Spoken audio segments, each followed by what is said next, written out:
പശ്ചിമേഷ്യയിലെ സംഘർഷത്തിൽ ആശങ്ക പ്രകടിപ്പിച്ചും ചെറിയ പെരുന്നാൾ ആശംസകൾ നേർന്നും മുഖ്യമന്ത്രി പിണറായി വിജയൻ ഫേസ്ബുക്കിൽ പങ്കിട്ട 2 കുറിപ്പുകളിലൂടെയാണ് അദ്ദേഹം ആശങ്കയും ആശംസയും അറിയിച്ചത്. പശ്ചിമേഷ്യയിലെ സംഘർഷാവസ്ഥ ഗൾഫ് രാജ്യങ്ങളിലെ പ്രവാസി സമൂഹത്തെ മാനസികമായ അസ്വസ്ഥതയിലേക്കും ആശയക്കുഴപ്പത്തിലേക്കുമാണ് നയിക്കുന്നത്. അതിൻ്റെ പ്രതിഫലനം ഏറ്റവും വ്യക്തമായി അനുഭവപ്പെടുന്നത് കേരളത്തിലെ പ്രവാസി കുടുംബങ്ങളിലാണെന്ന ആശങ്ക അദ്ദേഹം പങ്കിട്ടു.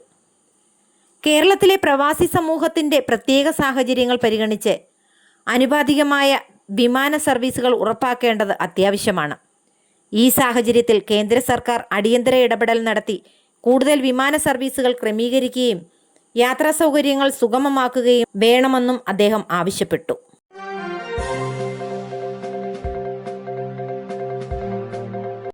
UDF പരാജയപ്പെട്ടാൽ വനവാസത്തിന് പോകുമെന്ന് പറഞ്ഞത് വെറുതെയല്ലെന്ന് VD സതീശൻ. സ്ഥാനാർത്ഥി പട്ടിക വൈകുന്നത് ഒരു തരത്തിലും പ്രചരണത്തിന്റെ ശോഭ കെടുത്തിയിട്ടില്ലെന്നും VD സതീശൻ പറഞ്ഞു.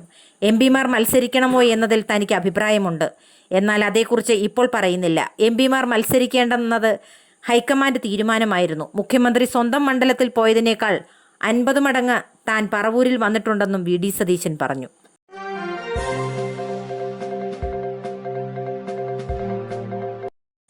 കാത്തിരിപ്പിനൊടുവിൽ കോൺഗ്രസിന്റെ 2ാം ഘട്ട സ്ഥാനാർത്ഥി പട്ടിക പുറത്ത്. കണ്ണൂരിൽ K സുധാകരനും കോന്നി അടൂർ പ്രകാശിനും സീറ്റില്ല. പെരുമ്പാവൂരിൽ സിറ്റിംഗ് MLA ആയ എൽദോസ് കുന്നംപള്ളിക്കും ഇത്തവണ സീറ്റ് നൽകേണ്ടതില്ലെന്ന് പാർട്ടി തീരുമാനിച്ചു. 2 പേരുകൾ ഉയർന്നുകേട്ട മണ്ഡലങ്ങളിൽ ഒന്നായ കൊച്ചിയിൽ DCC പ്രസിഡന്റ് മുഹമ്മദ് ഷിയാസ് മത്സരിക്കും. 2ാം ഘട്ട സ്ഥാനാർത്ഥിയിൽ ഒറ്റ വനിതാ സ്ഥാനാർത്ഥികൾ പോലുമില്ല എന്നതും ശ്രദ്ധേയമാണ്. ആദ്യഘട്ട പട്ടികയിൽ ഉൾപ്പെടെ 9 സ്ത്രീകൾ മാത്രമാണ് കോൺഗ്രസിന്റെ വനിതാ സ്ഥാനാർത്ഥികളായിട്ടുള്ളത്.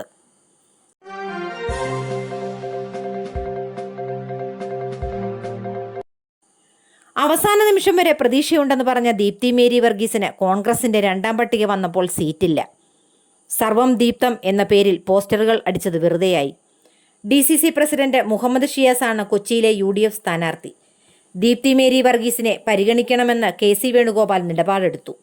എന്നാൽ മുഹമ്മദ് ഷിയാസിനെ മത്സരിപ്പിക്കണമെന്ന VD സതീശന്റെ വാദമാണ് അംഗീകരിക്കപ്പെട്ടത്.